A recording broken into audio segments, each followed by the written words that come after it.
huli natin yung proper walking. Okay, Maraming proper mga dog walking. owners dito problemado sa paglalakad ng aso. May 3 parts kasi yung leg ng aso flat collar. Pag andito yung leash natin, powerless ka dyan.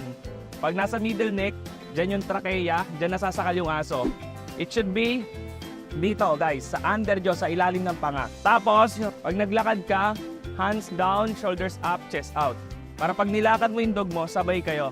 Kasi andito yung weakest part ng dog, sa under jaw. Makikita nyo yun sa mga nagdo-dog show. Di ba lagi nandito sa ilalim ng panga? Kaya bakit sabay sila at confident yung sa paglalakad? Okay. Kaya ganito ang lakad, chill, relax, pero confident. Up. Pipitik ako, makikita nyo dito pumipitik ako. Kasi eto, overconfident tong asong to eh. Sobrang mayabang kasi to eh. Kaya nagbibigay ako ng konting force. No? Yan. Come.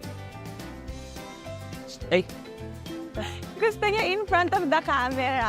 yan. Lakad ako ng ganito, makikita nyo. Ito po yung proper walking. Dapat yung leash loosen.